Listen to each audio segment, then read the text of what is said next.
Hello प्यारे साथियों, मैं श्याम सर आप सभी का आपके अपने YouTube channel science group classes में मैं आप सभी का स्वागत करता हूं, अभिनंदन करता हूं। प्यारे बच्चों आज जो टॉपिक है, जो हमारा टॉपिक है आज वेक्टर एनालिसिस मतलब सदिश विश्लेषण है। प्यारे बच्चों हमारा जो है टॉपिक है सदिश विश्लेषण है। इससे बड़े कॉन्सेप्ट बड़े सटीक तरीका से समझना कि जो एयरफोर्स नेवी एनडीए में एग्जाम आते हैं तो 1 से 2 को नंबर यहाँ से बन जाता है। तो देखते हैं हम, ध्यान दें सभी। अगर हम इसकी बात करते हैं प्यारे बच्चों तो सबसे पहले नंबर पर आती है हमारे पास भौतिक राशि। ध्यान दें, भौतिक राशि, फिजिकल क्वांटिटी। फिजिकल क्वांटिटी होती क्या है प्यारे बच्चों? एक वैज्ञानिक हुए मैक्सवेल, जो मैक्सवेल नाम के वैज्ञानिक हुए थे, उन्होंने बताया था कि फिजिकल क्वांटिटी के लिए 2 बातों का होना अति आवश्यक है। तो वो 2 बात कौन कौन सी थी प्यारे बच्चों? एक था आंकिक मान, आंकिक मान। दूसरा था हमारे पास, वो क्या था प्यारे बच्चों? मात्रक था। इतना हम कन्फर्म कर पाए प्यारे बच्चों। हमारे पास न्यूमेरिकल वैल्यू,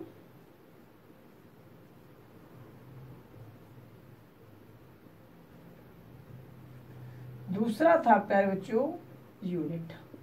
अब जरा गौर फरमाइए सभी के सभी। देखिए भौतिक राशि के लिए कितनी बातें आवश्यक है? 2 पॉइंट होना बहुत आवश्यक है, आंकिक मान और मात्रक। अब वो कहता है कि किस वैज्ञानिक ने बताया था? तो प्यारे बच्चों वैज्ञानिक थे मैक्सवेल। मैक्सवेल वैज्ञानिक के अनुसार 2 बातों का होना अति आवश्यक है। ठीक है, इतना क्लियर हो गया। अब क्या होता है कि अब यहां इससे भौतिक राशि को दिशा के आधार पर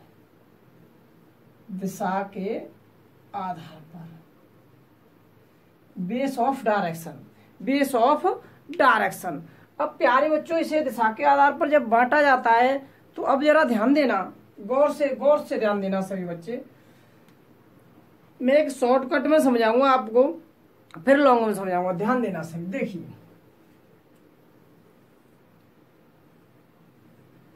हमारे पास सबसे पहले होता है परिमाण।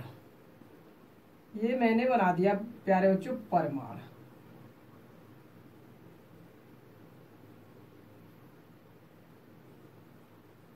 मैग्नीट्यूड। प्यारे बच्चों हमारे पास सबसे पहले जो होता है वो होता है मैग्नीट्यूड। अब जब हम मैग्नीट्यूड की बात करते हैं हम प्यारे बच्चों, तो हम देख पाते हैं कि मैग्नीट्यूड होता है जो हमारा मैग्नीट्यूड। अब दूसरे जो शब्दों में, खुले शब्दों में कहा जाए कि मैग्नीट्यूड के बाद होता है, फिर वो क्या होता है? हमारे पास यूनिट होती है। कितनी होती है? यूनिट। यूनिट का मतलब होता है प्यारे बच्चों मात्रक होता है। ठीक है ना, ये मात्रक हो गया। अब बात करना चाहते हैं हम थोड़ा सा आगे। मात्रक के बाद आता है तो वो आती है डायरेक्शन। सही है, ऐसे मात्रक के बाद आती है डायरेक्शन, मतलब दिशा होती है प्यारे बच्चों, दिशा, डायरेक्शन। अब देखो जो भी राशि होगी इन तीनों पे डिपेंड करेगी। अब जरा गौर फरमाना सभी बच्चे। देखो इधर सबसे पहले लिख लेता हूं मैं अनुपात।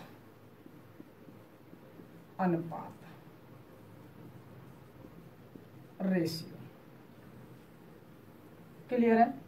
दूसरी बात पर अगर अगले नंबर पर लिखते हैं हम प्यारे बच्चों अदिश।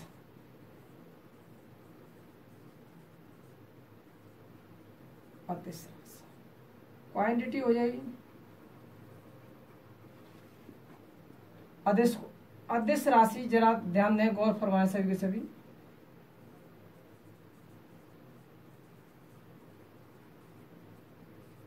ठीक है ना, अदिश राशि हो गई। आगे जाके देखते हैं हम प्यारे बच्चों, एक और राशि होती है हमारे पास, वो होती है सदिश राशि।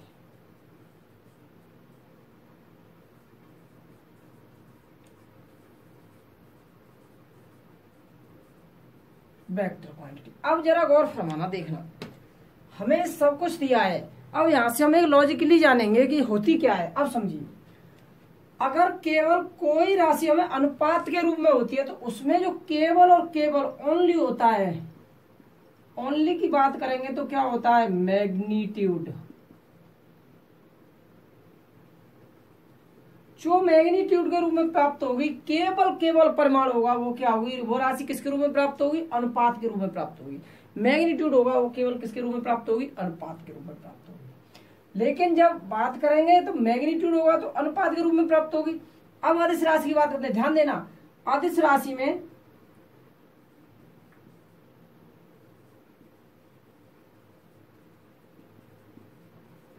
ओनली मैग्नीट्यूड, केवल परिमाण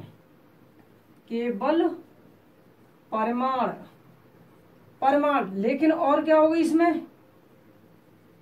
यूनिट। अब जरा ध्यान, एक गौर समझे, केवल राशि होगी तो अनुपात के रूप में होगी, केवल कोई अंक प्राप्त होगा 2, 3, 4 तो ये क्या होगी, अनुपात के रूप में। लेकिन बात करते हैं अदिश राशि की, तो इसमें केवल क्या होगा, मैग्नीट्यूड होगा, प्लस क्या होगा, मात्रक होगा। प्लस क्या होगा प्यारे बच्चों, मात्रक होगा। क्लियर है, क्या नहीं होगी, may have a direction, may have a direction, मतलब मे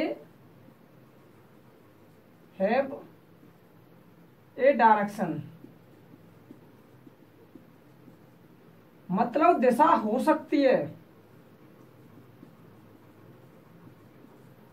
हो सकती है। प्यारे बच्चों ये कह देते ना कि इसमें दिशा नहीं होती है, बिल्कुल गलत।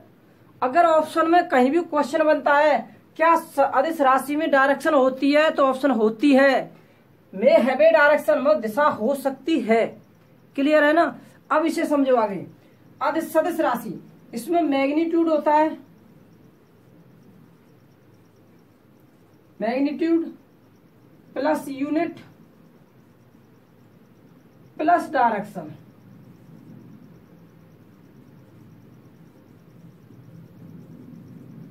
इसमें तीनों होते हैं भाई, समझ में आया,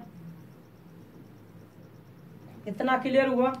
अब देखो मैं इसे टिक लगा के भी कर सकता, मुझे इसे लिखने की कोई आवश्यकता नहीं थी। मैं ये कहता अनुपात के रूप में होगी तो केवल क्या होगा, परिमाण होगा। सदिश राशि परिमाण है और मात्रक है, परिमाण और मात्रक होगा तो कौन सी राशि होगी, सदिश राशि होगी। मैग्नीट्यूड है, यूनिट है और डायरेक्शन है, तो प्यारे बच्चों क्या होगी, सदिश राशि होगी। इतना आपका सभी का क्लियर है। बेसिक से पढ़ते, बिल्कुल बेसिक से पढ़ते हुए चलिए, कोई भी क्वेश्चन हमारा फंसे नहीं। अब अदिश और सदिश राशि सभी के क्लियर हो गए, अगर इसमें कोई दिक्कत नहीं है किसी को। अब एक एक करके पढ़ते हैं, अब हमें ज्यादा एक्स्ट्रा पढ़ने की जरूरत नहीं है प्यारे बच्चों, आप एग्जाम्पल तो स्वयं ही कर लोगे। अब हम इसके बारे में आगे बढ़ेंगे, जिससे एग्जाम में क्वेश्चन पूछा जाता है, इससे आगे की बात करेंगे प्यारे बच्चों, ध्यान देना सभी।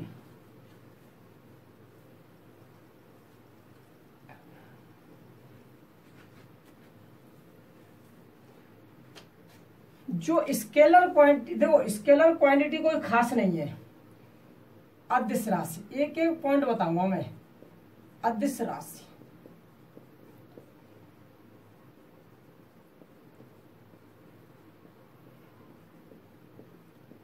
क्वांटिटी, अदिश राशि। अदिश राशि क्या है प्यारे बच्चों,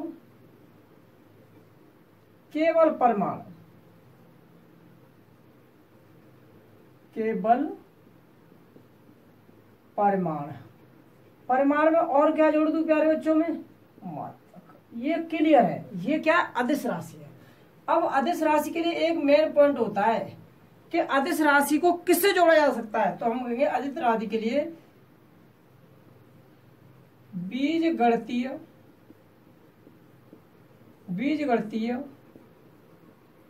नियम का पालन करते हैं। अब जरा ध्यान देना, अब ये बीजगणितीय नियम आ गया, इसके बाद कोई भी नियम आए तो वह अदिश राशि उसका पालन नहीं करेगी, केवल करेगी तो किसका करेगी, बीजगणितीय नियम का पालन करती है प्यारे बच्चों। इतना क्लियर है। अब बीजगणितीय नियम का पालन हो गया, यहाँ तक कोई दिक्कत नहीं हुई है हमें। थोड़ा सा अगर हम आगे की तरफ चलते हैं, इसी को आगे की तरफ बढ़ाते हैं प्यारे बच्चों, तो अब इसके हम एग्जाम्पल लिखते हैं, तो ध्यान देना। जो अदिश राशि के जो एग्जाम्पल है, तो देखो ध्यान दें, एग्जाम्पल की बात करते हैं हम, तो द्रव्यमान, समय, चाल, ऊर्जा, जितनी भी ऊर्जा होती है वह सभी किसके उदाहरण होते हैं प्यारे बच्चों, किसके, सदिश राशि के। अब देखिए ताप, अब ऐसे आप सभी जान लेंगे कौन कौन से होते हैं, कोई दिक्कत नहीं है।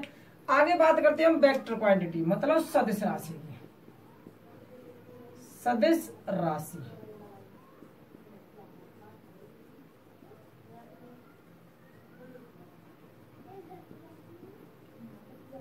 ये फाउंडेशन बैच है प्यारे बच्चों, टारगेट बैच नहीं है। इसमें एक एक पॉइंट को पढ़ाऊंगा, ये फाउंडेशन बैच है, इस बात को ध्यान रखना।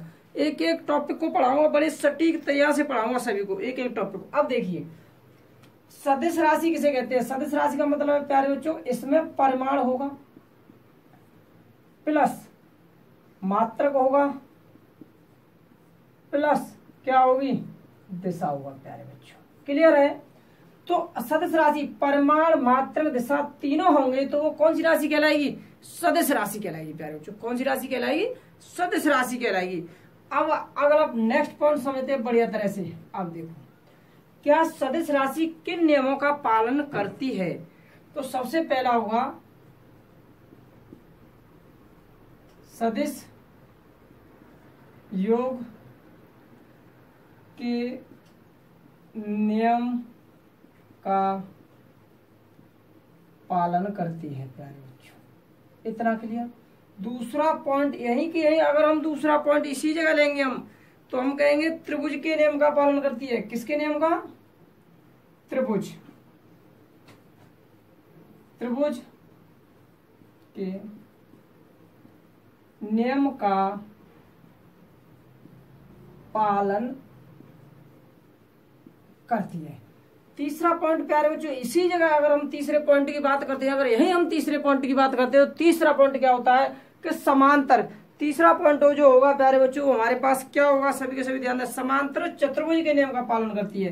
किसके, समांतर चतुर्भुज के नियम का पालन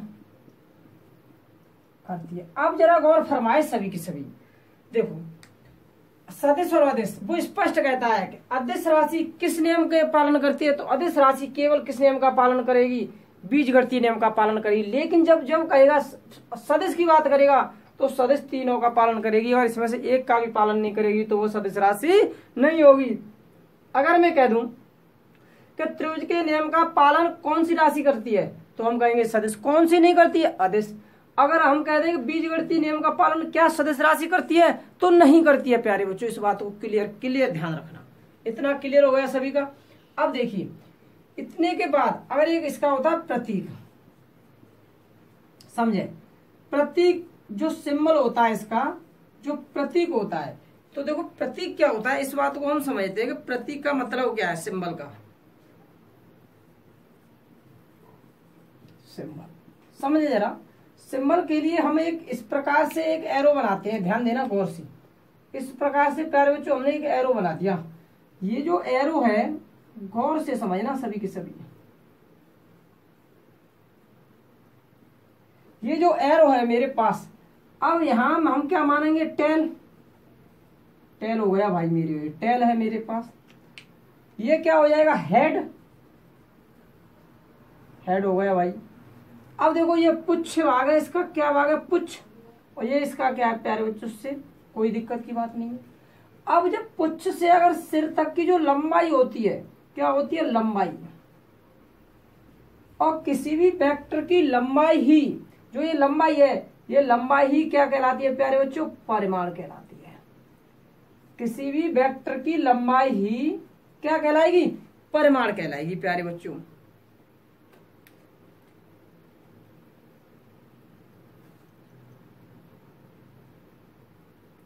क्लियर है ना।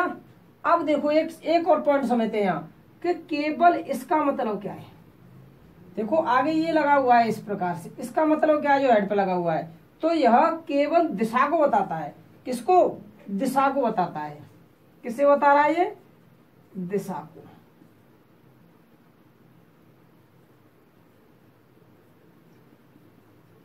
इतना क्लियर है सभी का, कोई दिक्कत तो नहीं है यहां तक, नो प्रॉब्लम कोई भी। आगे बढ़ते हैं, देखते चले, आगे बढ़ते हैं।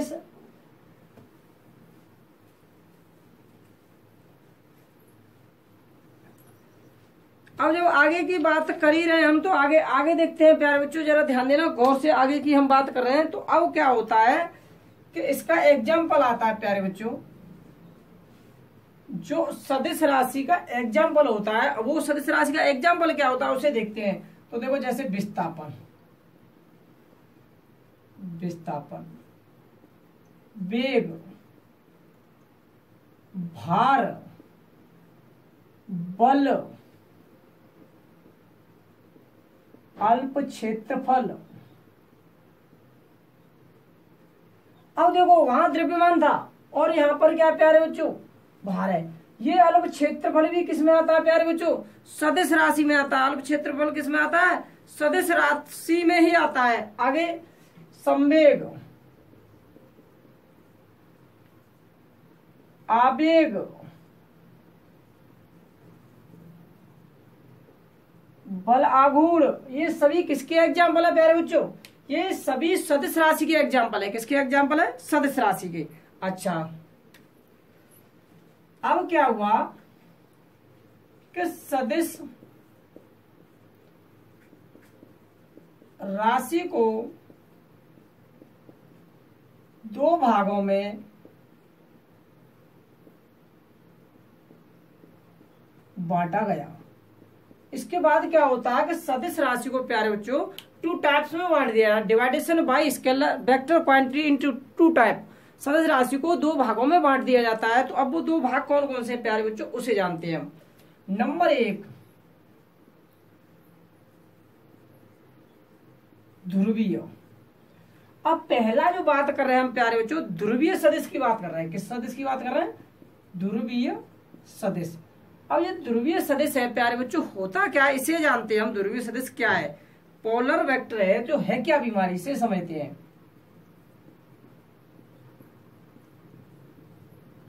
अब समझो, पोलर वेक्टर में समझाने की कोशिश करूंगा, उसे समझना है कि हम एक पोलर वेक्टर के बारे में जानेंगे तो वो पोलर वेक्टर है क्या। अब समझो, ये कोई सीधी डायरेक्शन है, कोई ऑब्जेक्ट है प्यारे बच्चों, यहां पर ये ऑब्जेक्ट है। सपोज करो ये ऑब्जेक्ट है। जब ये ऑब्जेक्ट चलना प्रारंभ करेगा तो ये किस कण पर जा रहा है, मतलब एक सीधी डायरेक्शन में जा रहा है। कहां जा रहा है प्यारे बच्चों, एक सीधी डायरेक्शन में जा रहा है। मतलब जिसकी दिशा कण गति की दिशा में हो, मतलब इसकी जो कण है इसकी गति, जिसकी दिशा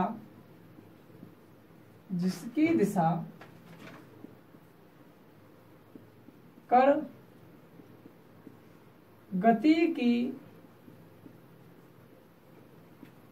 दिशा में हो, मतलब जिसकी दिशा कण गति की दिशा में हो, या मैं ये कह दूं कि उसकी दिशा कैसे हो, सीधी हो। केवल कैसी हो बेटा जी, सीधी हो। किसी पथ पर हो तो वो कैसी हो, सीधी हो। और जहां सीधी की बात होगी तो वो क्या कहलाएगा, ध्रुवीय सदिश कहलाएगा प्यारे बच्चों। ये क्वेश्चन अब सदिश और अदिश नहीं पूछे जाते हैं प्यारे बच्चों।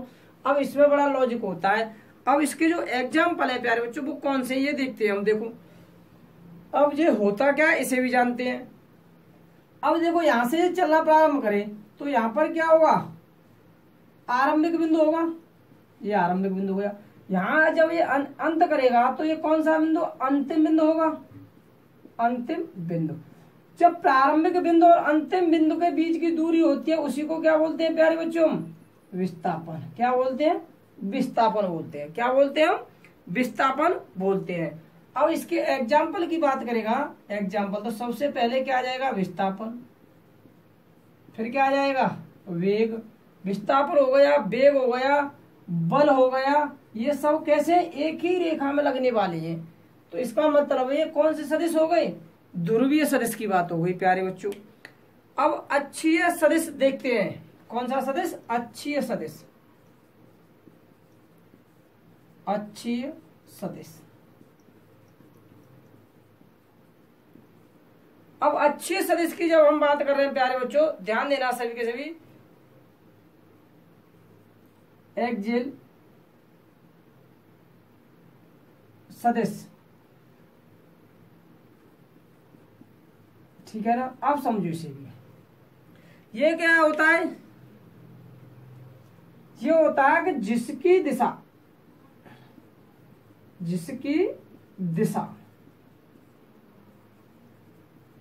घूर्णन अक्ष, समझिए जिसकी दिशा की बात कर रहे हैं हम, घूर्णन अक्ष की दिशा में हो, घूर्णन अक्ष की, ध्यान देना, घूर्णन अक्ष की दिशा में हो। अब समझिए ये घूर्णन अक्ष की दिशा क्या होती है, समझो। कोई भी यहाँ पर अक्ष है, अब जैसे कि यहाँ से कोई जैसे हमने यहाँ कोई व्यक्ति है, अब ये इस प्रकार से रोटेट कर रहा है, इस प्रकार से घूम रहा है, तो ये क्या हुआ, इस अक्ष के पर्दे, इस अक्ष के पर्दे क्या कर रहा है, ये कोई भी ऑब्जेक्ट हमने यहाँ ले लिया, ये ऑब्जेक्ट है प्यारे बच्चों, ध्यान दो, ये ऑब्जेक्ट यहाँ से इतनी पर्दी पर बार बार इस पर घूर्णन कर रहा है, तो घूर्णन कर रहा है तो इसका मतलब अक्ष, ये इसका अक्ष हो गया, और घूर्णन का मतलब घूमना, एक ही अक्ष पर घूम रहा है, बार बार घूम रहा है, बार बार घूम रहा है, बार बार घूम रहा है, तो इसका मतलब ये कैसा हो गया, अच्छे सदिश हो गया। अब अच्छे सदिश के उदाहरण क्या होते हैं प्यारे बच्चों, देखो एग्जाम्पल, कोणीय वेग, कोणीय वेग, अब कोणीय संवेग, कोणीय संवेग। अब जो अगला जो एग्जाम्पल है प्यारे बच्चों वो है बल आघूर्ण, बल आघूर्ण, बल युग्म, ये सभी हैं प्यारे बच्चों, ये किसके उदाहरण है, अच्छे सदिश के। अब जरा गौर फरमाना, देखो ध्यान दो, जब ऑप्शन आता है, ऑप्शन में हमें सदिश राशि भी दी होगी और ऑप्शन में हमें अच्छी दे, हमसे कह देगा कि कोणीय संवेग किस प्रकार की राशि है, वहां सदिश भी राशि ऑप्शन में होगी और वहां अच्छे सदिश भी होगी। तो सबसे पहले हमें अच्छे सदिश पर लगाना है, अच्छे सदिश न होने पर हमें किस पे लगाना है, सदिश को नोट करना है प्यारे बच्चों, इस बात को खासकर ध्यान रखना। जब अच्छे सदिश नहीं होगा तो किस पे लगाएंगे हम, सदिश पे लगाएंगे, इस बात को सभी के सभी ध्यान रखना है। गौर फरमाते हैं, आगे चलते हैं, चलो देखिए अब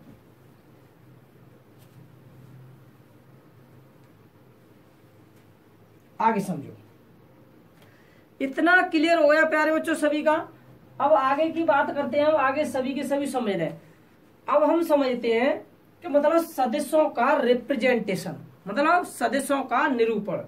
अगली जो हेडिंग है प्यारे बच्चों समझना सभी, सदिशों का निरूपण। अब सदिशों के निरूपण की representation of vector, representation of vector, और जो रिप्रेजेंटेशन ऑफ वेक्टर की जब बात करेंगे प्यारे बच्चों तो सभी के सभी समझना बढ़िया तरह से।